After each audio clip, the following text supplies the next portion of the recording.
எங்கள் மேலே நம்பிக்கை வச்சு எங்களுக்கு வாய்ப்பு கொடுத்து எங்கள் கட்சிக்கும் சரி எனக்கும் சரி கண்டிப்பாக உங்கள் நம்பிக்கை வீண் போகாது.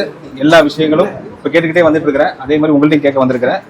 எல்லாம் ஆய்வு பண்ணி எல்லாம் பண்ணுவோம். உட்காருங்க ப்ளீஸ். அனைவருக்கும் வணக்கம். எங்களோட இசைப்பட உரிமையாளர் மற்றும் இங்கே இருக்க மீனவர்கள் சார்பாக கிட்டத்தட்ட 3 மாவட்டம் இங்கே நம்ம சார்ந்திருக்கோம். ஏற்கனவே நீங்கள் வேட்பாளராக இங்கே வரும்பொழுது எங்களோட விஷயத்தெல்லாம் சொன்னீங்க. இதெல்லாம் உங்களோட ஞாபகத்துக்கு இருக்கும். இன்றைக்கே சொல்லிட்டோம், நீங்கள் தான் எம்எல்ஏ, நீங்கள் இங்கே இதெல்லாம் பண்ணி கொடுங்கன்னு கேட்டுட்டோம். அதெல்லாம் மனசில் இருக்கோம். இருந்தாலும் இன்னைக்கு எல்லா இசைப்பட உரிமையாளர் சங்கத்திலிருந்தும் எல்லா மீனவர்களும் இங்கே இருக்கோம். நாங்கள் நிறைய உங்களை அலுவலகத்தில் பார்த்து எல்லா பொருட்களும் சொல்லிக்கிறோம். இன்னைக்கு பிரதான விஷயம் என்னென்னா, ஆந்திர மாநிலத்தில் விசைப்படகுகளையும் ஃபைபர் படகுகளும் மீன் பிடிக்க விடாமல் ஸ்டாப் பண்ணியிருக்கோம் கவர்மெண்ட்.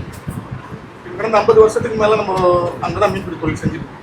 இப்போது இந்த தடை காலத்துக்கு முன்னாடி என்ன பண்ணிட்டாங்கன்னா, விசைப்படகுகளை வந்து அரசாங்கம் அந்த கவர்மெண்ட்டை பிடிச்சி வச்சுக்கிட்டு 1 மாதத்துக்கு மேலே ரிலீஸ் பண்ணிருக்கு.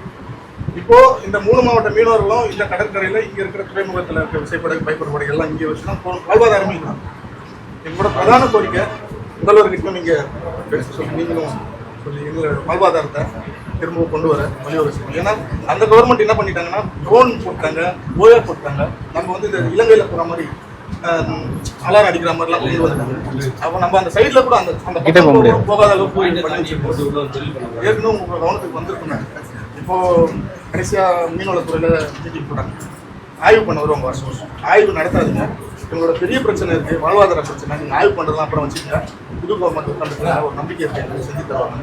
நீங்கள் கமிஷனர்கிட்டையும் மினிஸ்டர்கிட்ட பேசி முதல்வர்கிட்ட பேசி எங்களுக்கு இதை சரி பண்ணி கொடுங்க.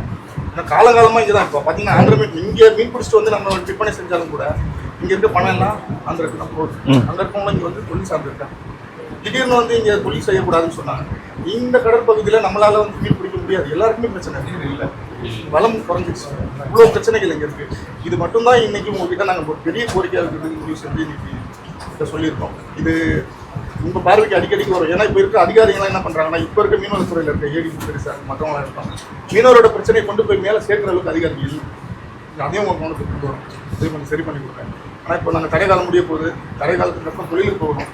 இந்த பிரச்சனை இருந்ததுன்னா உள்ளுக்குள்ளே இருக்க மக்களுக்குள்ளேயே கருத்து வேறுபாடு, பல குழப்பங்கள் வரும். அதை தயவு செய்து நீங்கள் வந்து முதல்வர்கிட்ட பேசி சரி பண்ணி கொடுத்தீங்கன்னா நல்லாயிருக்கும். பெரிய கோரிக்கை வாழ்வாதார பிரச்சனை. ஏன்னா சுற்றி இருக்கிற மக்களுக்கு எல்லாமே இங்கே மீன்பிடி தொழில் இருந்தால் மட்டும்தான் வருமானம். அது உங்களுக்கு தெரியும். இப்போ நம்ம அந்த கடற்பகுதியை தாண்டிட்டோம்னா 5 நாட்டிகள் மைல் மேலே 12 நாட்டிகளுக்கு அப்புறம் தொழில் பண்ண சொல்லுவாங்க. அதுக்கப்புறம் போனோம்னா நம்ம இறால், கடமான், அந்த வகையான மீன்கள் நம்ம பிடிக்க ஆழ்கடலுக்கு போயிடும். மீன் இருக்கு, ஏற்கனவே பிரச்சனை இருக்கும். சின்ன சின்ன பிரச்சனைகள் நமக்கும் ஆந்திர மீனவர்களும் இருக்கும். நாங்கள் சரி பண்ணிக்குவோம் எங்களுக்குள்ளே. இது அரசாங்கமே செய்யும்போது அரசாங்கமும் பேசினா தான் அதுக்கு தீர்வு கிடைக்கும். அதை நீங்கள்